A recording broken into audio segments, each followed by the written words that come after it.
자, 얼마 전 사건 반장에서도 전해드렸던 사건이죠. 이 동거녀를 흉기로 찌르고 난 뒤에 아파트 베란다 19층에서 떨어뜨려 살해한 이 30대 남성.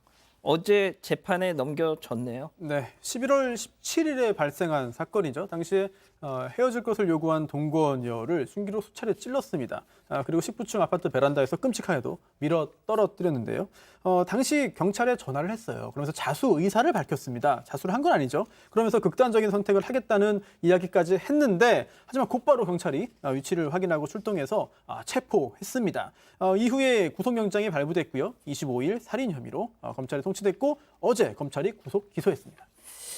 자, 우리 백민경 기자는 저랑 같이 계속 진행을 해서 제가 이 사건, 저자에 대해서 얼마나 정말 평정심을 잃었는지를 옆에서 봐서 알 거예요. 맞습니다. 최근에 다뤘던 사건들 중에서 유달리 저 사건만큼은 신상 공개가 되지 않았었거든요. 그래서 굉장히 양 반장님께서 여러 번 말씀하시기도 하셨고 다시 한번 손 변호사님께서 말씀해 주셨지만 일단 말다툼을 하다가 이 계단참에서 먼저 흉기를 여러 차례 휘둘렀어요. 그다음에 굳이 19층까지 데려와서 여자친구를 떨어뜨려서 살해합니다. 이렇게까지 잔혹하게 살해했는데 이유가 평소에 이 남성이 굉장히 여성에게 많이 집착을 보였다고 해요. 그래서 이를 참지 못한 여자친구가 헤어지자고 말하니까 피해자에게 다른 남자가 있느냐 이런 식으로 굉장히 많이 추궁을 하고 결국에 범행을 했다고 합니다. 자, 이 30대 남성 구속된 상태로 재판에 넘겨졌는데 지난달 영장 실질 심사 때 모습 잠깐 보고 얘기 이어가겠습니다. 혐의 인정합니까? 여자친구분 왜 아파트 아래로 떨어뜨리신 거예요? 헤어지자고 해서 범행 저질렀습니까? 인정하십니까? 좀 지나갈게요. 죄송합니다. 유족분들께 죄송합니다. 유족분들께 죄송합니다. 왜 직접 신고하셨습니까? 같이 죽으려다 못 죽어서 신고했습니다. 다시 다시 한번 말씀해 주세요. 같이 죽으려다 못 죽었습니다. 죄송합니다. 같이 죽으려다 못 죽어서 죄송하다. 소장님, 저는 솔직히 저 얘기를 믿지 않습니다만 좀 어떻게 보셨어요, 소장님은? 네, 그러니까 사건이 일어나기 전에는 이 여성을 사랑했을 수도 있겠죠. 그러니까 집착을 했을 수도 있고, 그리고 사건 후에는 내가 큰일을 저질렀구나라고 후회를 할 수 있을지도 모르겠습니다. 그런데 저는 그 사건의 그 발일, 그 당일은 같이 죽으려고 했다라는 거 저도 믿어질 수가 없어요. 왜냐하면은 그 했던 얘기들은 행동을 보면 생각을 전혀 하지 않고 범죄를 저질렀거든요. 그러니까 수차례 흉기를 찌르고 그것도 모자라서 그 여자친구를 19층에서 떨어뜨렸다. 이거는 전혀 조금도 무엇인가를 내가 너무너무 당신을 사랑하니까 내가 같이 이 세상을 하직하겠다. 이런 식의 고려나 마음 다짐 이런 게 전혀 보이지 않고 완전히 제정신이 아닌 상태에서 화풀이를 한 거로 보였기 때문에 이 사람의 이야기가 그 범행 자체는 저도 잘 믿어지지 않습니다. 예. 자, 그럼 여기서 이번 사건 체크포인트 짚어보죠. 약에 취했나? 자, 양 변호사님, 수사를 해봤더니 이 30대 남성 모발에서 마약류가 검출됐다. 그러니까 검찰의 송치를 받은 다음에 구수 상태에서 검찰에서 보니까 얘기하신 것처럼 이게 범행 수법도 그렇고 도대체 왜 사람을 이렇게까지 해쳤는지가 도무지 납득이 안 가는 거죠. 그래서 혹시나 싶어서 이제 검찰청에서 검사를 해보니까 모발에서 약물이 검출이 됐다는 거고요. 그래서 이제 지금 마약 수사 같은 경우는 경찰이 원칙적으로 수사권이 있어서 다시 경찰은 이 부분 마약 투약을 실제로 얼마만큼이나 얼마 전에 했다라는 것인지 그리고 그것이 혹시라도 이 살인 사건에서 영향을 끼친 건 없는지까지 조금 더 수사를 하기로 했습니다. 양 변호사님, 저는 방금 말씀해 주신 부분에서 조금 의아한 부분이 말이죠. 그러니까 검찰에서 이 자를 넘겨받고서 이거 참 이해가 안 되네 해가지고 혹시나 몰라서 이 대검 DNA 화학분석과의 마약 검사를 의뢰해봤더니 그게 나왔다는 거 아닙니까? 자, 그렇다면 경찰에서는 왜 그 정도 의심도 못 해봤을까요? 일단 1차적으로 경찰에서는 사건 자체를 검증하고 이 살인사건의 무게를 두고 있잖아요. 그러면 그것 자체를 정리를 하는 것 자체에 구속기간이 거의 다 끝나갈 정도까지 시간이 가는 거죠. 근데 한번 이렇게 정리가 된 걸 검찰에서 기소하는 과정에서 돌아보게 되면 그 경위가 이거는 좀 서류상으로 정리가 돼 있으니까.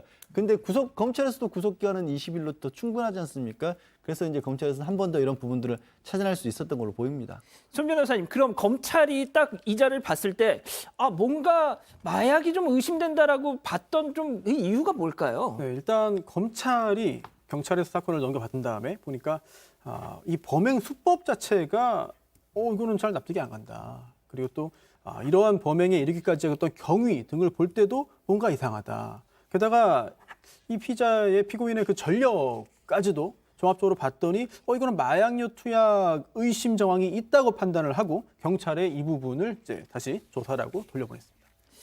소장님, 일단 범행 그 당시 흉기를 휘두르고 자신의 전 동거녀를 그렇게 했을 그 당시에 마약에 취한 상태였었다면 네. 그것도 일단 뭐 범행의 주요 동기 중에 하나로 봐도 될까요? 그렇죠. 이 동기가 합쳐진 거겠죠. 마약에도 취해 있었고 그 여자친구에 대해서 분노도 있었고 그러니까 분노의 대상이 된 건데 저는 도리어 마약에 취했었다라고 얘기하니까 이제야 좀 이해가 되는 부분이 있어요. 그러니까 저렇게 소위 얘기하는 제정신이 아닐 정도의 범행을 저지른다면 그것이 제정신이 아니게 되는 이유가 있는 거죠. 근데 저는 이 범행을 보면서 되게 끔찍한 게 우리나라가 이제 더 이상 마약 청정국이 아니라 마약 오염국이라고 하잖아요. 예. 그런데 뭐 우리가 듣는 연예인들의 마약 소식 이런 건 1%도 안 된다고 하더라고요. 대부분은 일반인들한테 널리 퍼져 있고 마약을 하면 본인 자체를 파괴하는 것이다라고 생각을 하고 있지만 이런 경우는 본인뿐만 아니라 본인 주변의 사람들을 다 파괴해버리기 때문에 굉장히 좀 위험한 사건이 아닌가라는 생각이 듭니다. 예. 자, 이게 이 범행이 벌어졌던 현장이 올해 입주한 서울 서초구 신상 아파트였습니다. 그래서 그 아파트의 이름을 딴 무슨 살인 사건이다 해가지고 인구의 회자가 되기도 했었고 아무튼 지역 주민들 사이에선 그래서 더 큰 충격으로 다가왔던 사건이라고 저는 들었었는데 양 변호사님, 일단 검찰이 말이죠.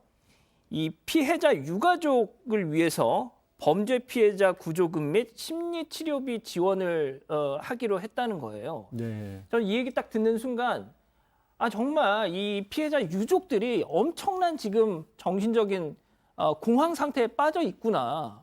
저는 그런 생각이 들더라고요. 좀 우리 앵커님이 이렇게까지 공분을 할 정도로 분노를 할 정도의 상황인데 그걸 직접적으로 자신의 가족이 그런 일을 겪었다라는 유족의 입장에서는 얼마나 상상하기도 어려울 정도의 지경이겠습니까?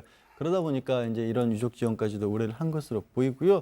저는 이게 가장 많이 필요한 부분들, 특히 이제 검찰 같은 경우에는 수사기관을 넘어서서 원래 궁극적으로 인권보호기관으로 만들어진 곳이거든요. 그동안 이제 검찰과 경찰의 수사권을 놓고 서로 다퉜던 부분인데 서로 보완할 부분들이 있다라는 부분이 여기서도 좀 드러나는 게 아닌가, 적절한 조치였고 필요할 상황이었다고 보입니다. 예. 손 변호사님, 지금 우리 가족 여러분들도 가장 걱정하시는 게 마약 혹은 뭐 심신미약 해가지고 또 뭐 감형 받아내는 거 아니냐. 네. 사리분별 능력이 부족하고 또 판단력이 부족한 경우에는 심신미약이기 때문에 이제 형 감경 가능성이 있는 거죠. 하지만 이 사건에서는 좀 특수한 부분이 있습니다. 바로 그 마약인데요. 이제 마약 때문이 아닌 다른 원인에 의해서 심신미약이었다라고 한다면 얘기 달라지겠습니다만 그게 아니라 실제로 이 피고인이 마약을 뭐 복용 또는 투약 또 흡연 등을 했고 또 그로 인해서 판단력이 부족해졌다면 또 결국은 그렇기 때문에 범죄로 이어졌다면 예. 이 부분은 본인 스스로 알고 한 겁니다. 그리고 그러한 판단력이 부족한 상태, 심신미약의 상태를 본인이 일부러 만들어낸 거거든요. 이런 경우에는 우리 법상 이 심신미약의 대상이 되지 않죠. 따라서 최근 우리 사법부가 이 심신미약에 대해서 보다 더 엄격하게 보는 경향이 있기는 해요. 따라서 실제로 마약이 영향을 어떻게 미쳤는지 여부까지 확인한 후에 구체적으로 이 심신미약 여부에 대한 판단까지 내려질 것으로 보이는데 그렇게 심신미약 가능성이 높아 보이지는 않습니다. 예. 자, 이자가 가상화폐 관련 기업의 대표랍니다. 돈은 좀 있었던 모양이에요. 자, 제가 이 사건을 처음 발생 때부터 이 사건 반장 통해서 전해드리면서 왜 이자도 빨리 신상 공개하라고 제가 막 정말 침을 튀겨가면서 격한 반응까지 보였었는데 자, 지금 우리 가족 여러분들도 이 내용이 나오자마자 그때부터 왜 이자는 신상 공개 안 하냐. 자, 이 사건이 쓴 이틀 뒤에 김병찬 사건이 터지면서 상대적으로 이 사건이 주목을 덜 받았습니다. 예? 특히 이 김병찬 사건은 경찰의 실수, 대응 실패로 막 또 여론이 막 불이 붙으면서 김병찬은 신상 공개가 됐는데 아니 어떻게 보면 그 정도로 따지면 더 흉악할 수도 있는 이자에 대해서는 왜 신상 공개를 하지 않느냐라는 지적이 계속 나오고 있고 지금 우리 가족 여러분들도 그걸 지금 계속 지적하고 있습니다, 양 변호사님. 예. 근데 이제 아직 정확하게 사건 경위 파악이 좀 덜 끝났다라고 경찰에서도 보는 것으로 보입니다. 이제 경찰 단계에서 심의위원회에서 공개 여부를 결정하지 않습니까? 근데 새롭게 또 보완 수사할 부분까지 생긴 겁니다. 그래서 이게 정리가 어느 정도 돼야만이 다시 한번 과연 공개를 할 것인지 아닐 것인지를 좀 정할 것으로 보이고, 아까 손 변호사도 지적을 했었는데 만약에 정말로 이런 어떤 마약 투약과 연관이 지어서 이루어진 범죄라고 한다면 안타깝게도 공개 가능성은 떨어집니다. 아, 그렇습니다. 그래서 더 잔혹할 수는 있지만 그래서 계획적인 범죄가 아닐 수도 있거든요. 그렇게 돼버리면 또 지금 법상으로는 공개 가능성이 좀 떨어질 수도 있습니다. 알겠습니다. 아무튼 계속해서 좀 지켜보기로 하겠습니다. 두 번째 사건 이렇게 마무리하고요.